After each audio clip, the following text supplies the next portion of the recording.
Look at the pink back. It's so nice. I don't know why, but okay, wait. There we go. Hello. I don't know why I started recording this. I'm a bit messy, okay? I needed to clean that up before I recorded this video. I don't know why, but my brain just was like, I'm annoyed now. There's too much stuff in the way. But I'll be drinking another one, so cheers. Okay. Hello. Hi, everyone. Now we're gonna get into the video. So today we are going to be checking out Big House or Big Room EDM. So like imagine Kygo, Avicii, that sort of stuff. But we've seen a lot of you guys asking about it now, so we want to show you how to do it in Soundtrap. Also, now that we have the instant sidechain, there's even more reason to do it. So let's get started with Big Room EDM and how to get 80% of the way with 20% of the effort, okay? Sound good? Let's go. So actually, I have already kind of like faked out the Avicii without you line, and there's a lot of things we can be taught about this just by looking at it. Now, we're getting into music theory, everyone.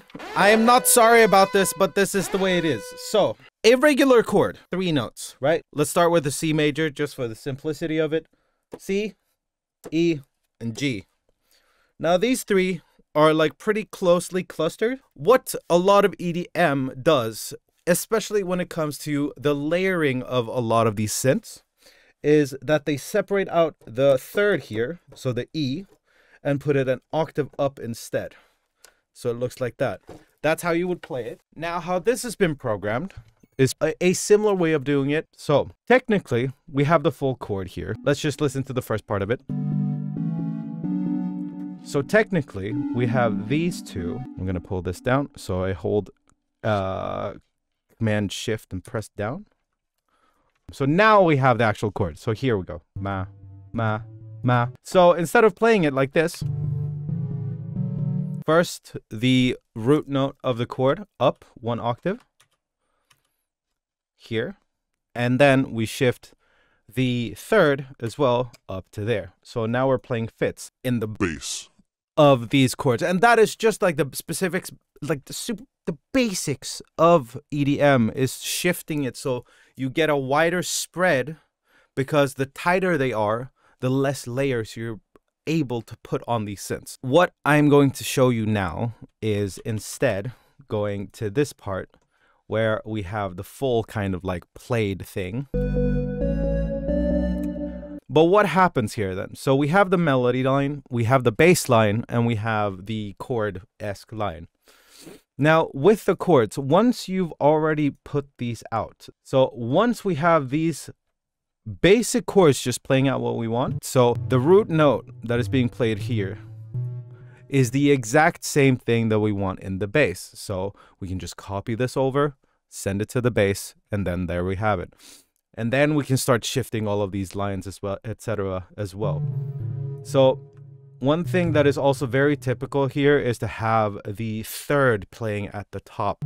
Yes, the 3rd. You know what? The thing is, I make these videos all the time, but I can't help getting a little bit like insecure when it comes to actually saying which one is the 3rd and which one is the whatever, blah, blah, blah. So you see, music theory is not everything. You can still make music without it.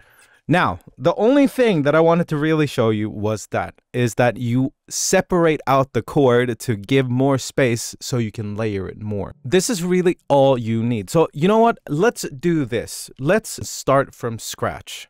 Now, how to make this in the easiest way possible, I'm just going to start off with a grand piano. The thing is, Avicii also had a lot of piano layers in his productions. So this is actually a really good place to start. Now we're doing this in C major, so we can already set this as a C major. Then you will see that these keys have been marked with a purple bar. Those are the keys that you want to play. So I'm going to hold down Option, and I'm going to hit C. No, wait, I'm going to hit F. And then I'm going to skip 1 note, which is this one, and I'm going to go to the next one. Add there, skip 1 note, and then go to the next one. Yes. There we go. See, I get insecure with this stuff. It's okay. So we have an F. Yay! We're going to go to the next one, which is the G. and then we're going to go to an A. Now I'm basically just doing 3 ascending chords from the F, so that's all I'm doing.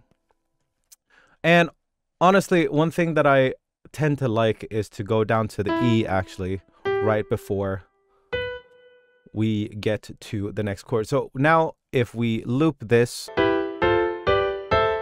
okay, it doesn't sound like too much right now, but that's okay because we're going to do something about it. So I'm going to hold Option. I'm going to stretch this out to 2 bars so we get like a full progression.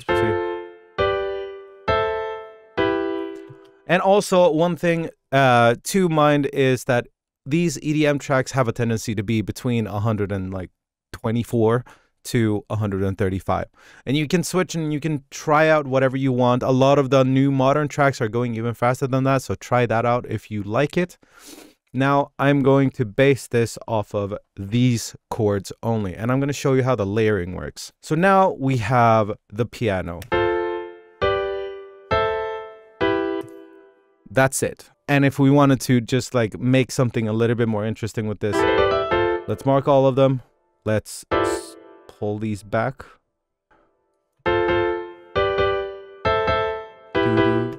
Okay, that's good enough. So now we have the absolute foundation of what we're going to do with the EDM. So now I'm going to pull this, hold Option, copy this over. So let's just name this one bass for the sake of it. And with the bass, I am then going to go into the piano roll. I'm going to delete to only have the root note. So now, and then also what we can do is, of course, shift this down. So I'm going to hold Command or Control, Shift, and then press down on the keys. And now it's all the way down here. Okay, we're getting somewhere. So now let's go back into the chords and let's shift this around. So if we want to do the exact same thing as Without You, we'd pick all of these, the first 2 notes of each chord, Command, Shift, up, and then we have it shifted. Now, something as simple as that. So what we can do now, we can just duplicate this track, and now we can start with layering. So what I'm going to do is I'm going to go into the preset selector. I'm going to go into synths and then choose the retro synth. And now we have, that could work. Let's start with this one. So now we have this. And we're gonna make this a little bit more interesting for the sake of the video. I want something that is a little bit more like sawtoothy. That one's kind of cool. We could use that one for the bass actually. So let's go into the bass. Daft Bass was the one we picked. So now what I can do also with this classic brass that we have, it's a little bit bright for me, so I'm gonna shift that one down as well. So now we have this. So now with this, I'm going to add a lead line. So I'm just going to take the classic brass, copy that one over. I'm going to name this one lead. And now I'm going to take away the bottom notes. And then we get these off. And now we have a lead line that goes like... I am going to try to find a lead that is like, okay, that's a little bit too, you know what, let's just go for this. Let's search for lead. Okay, Sunray. Let's go for Sunray. Okay. So now we have this full arrangement of a couple of layers with the bass, the classic brass, the lead, and the grand piano. And with that, I am going to start adding some drums. So I'm going to just base this off of that. We're doing something pretty straightforward. There's not too much of a groove when it comes to like swing and stuff. So I'm just going to have a basic kick and clap pattern. That's perfect. Now let's go for some tops. That works out too. So now we have something like this. I'm just going to cut this off right here, take that away, and now we're going to loop this. Okay, you know what? Now that I think about it, this sounds kind of boring. You get the point. So now what I can actually do is go into the bass, effects, sidechain, medium duck. Why I'm choosing medium is because this kick is quite long when it comes to its like low rumble. So I'm gonna choose the medium duck for this one because it lengthens the actual duck of it a little bit longer. So we listen to the bass.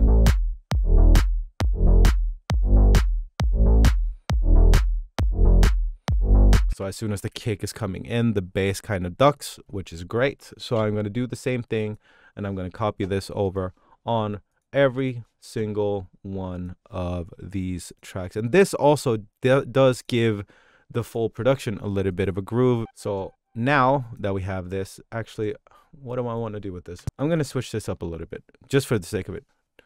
So now we have the classic brass. Shift that one down as well, an octave. And now we have this. I'm going to actually shift the piano down. And now we can really go anywhere with this. So maybe I didn't like that synth lead, so I'm going to pick something else. And now we're just going to go and edit and add a couple of extra things. So I'm going to add an ARP loop just for the sake of it. Let's see what we can find. That's quite cool. I do like that one.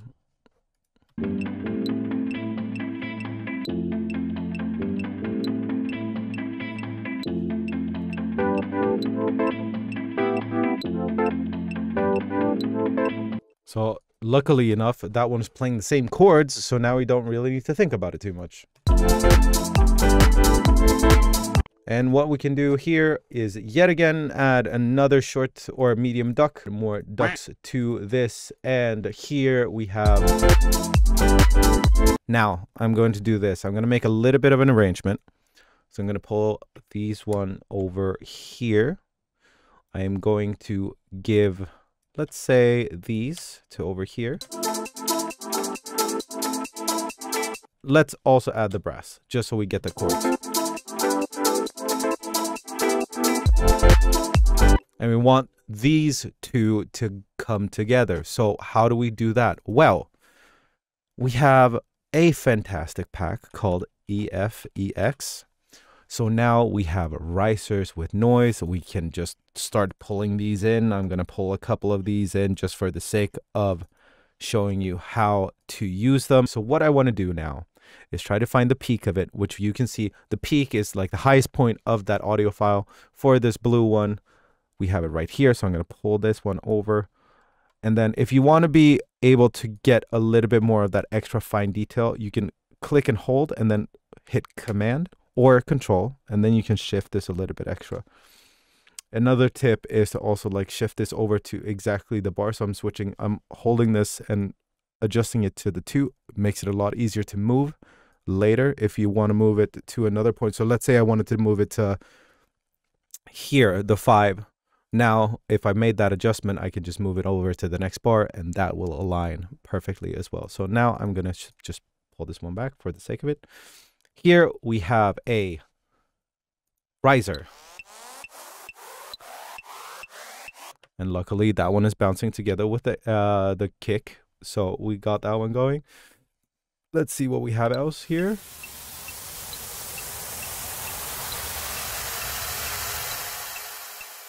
So that one aligns somewhere around here, I'd say. So I'm going to take a little bit of this off and then I'm going to pull this back to here. So let's see what we get now.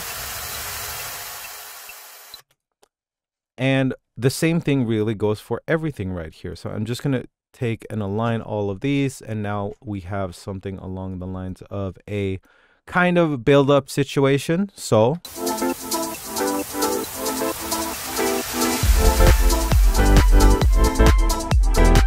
and we can really go super far with this. One thing that is really good to have is something along the lines of a crash or a noise. So I'm going to go for a crash, see what we can find. These Explorer ones work extremely well for stuff like this. So I'm going to pull the Cruel and the Clash one. What we can do now is just edit these a little bit so we don't get extra. I just want that first initial crash. Take that out. Now, another thing we can do here to make it a little bit more interesting is duplicate maybe one of these, hit edit, go to reverse, and now align it back to where we had it. So also one tip here, once you've done your reverse here, if you listen to these two together, you get that, it's like a wet sloshy kind of thing. If you want to avoid that and you want a little bit more of an impact, so if you pull the file back a little bit just to not expose that actual hit of the crash and just get that kind of swell noise, you get this. So it goes all the way into, and then the actual impact comes in. So now what I want to do also is go to the clash. I'm going to pan this left, and then the other one for the cruel. I'm going to pan that right. And also I'm going to pull a couple of these down because these ones are loud. Kind of starts clashing with the kick. So I'm going to take that one out. And then we have this one. Same thing goes with that one. One thing to note. These have a lot of energy in them. A lot of these transitional kind of riser thingies. So I'm going to pull these one down. So you build a lot of dynamic and then you let it kind of drop, which is where the term drop comes from. So now we kind of have something along the lines of this.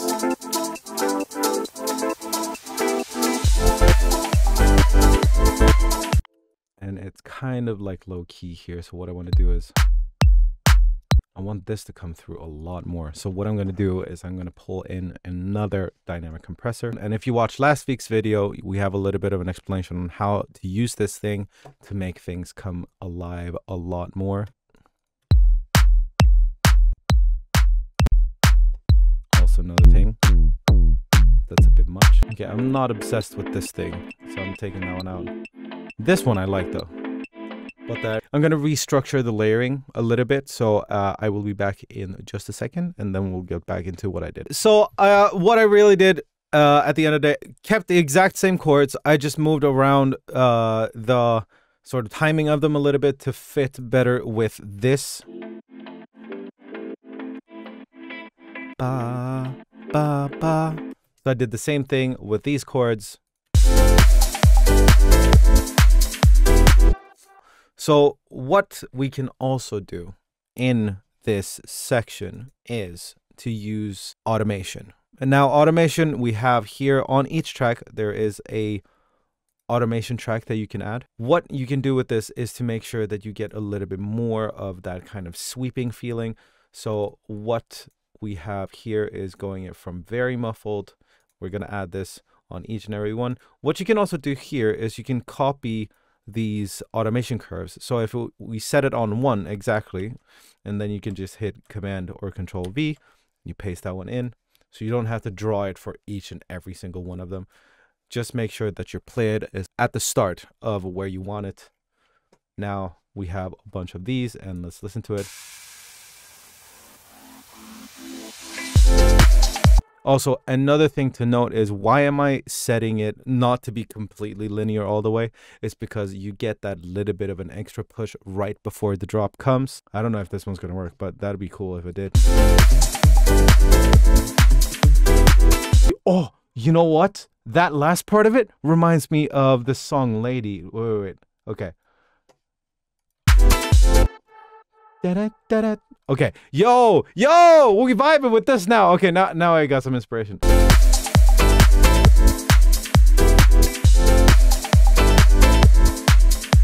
I'm vibing with this. This is fun. Okay.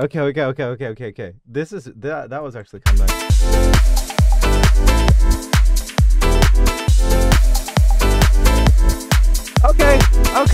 Okay, this is fun now. Okay, so we got that one. I'm gonna add an effect. Let's see, let's add a chorus on there, a reverb, and a filter. So I'm going to pull the filter back here, cut a little bit of low cut off, give it maybe, you know what, Maybe the stereo chord sounds better. Yeah, it's a little bit less like all over the place. What we can also do, we can add another phaser on there just for the sake of it. Okay, you know what? 1, 2, 3, 4.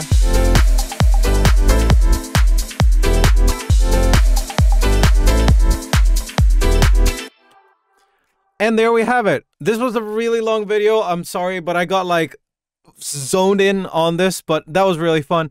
So what have we learned today? So we've learned how to use automation for it, for building like these sweeps. So this is getting to like 80% of the results with 20% of the effort.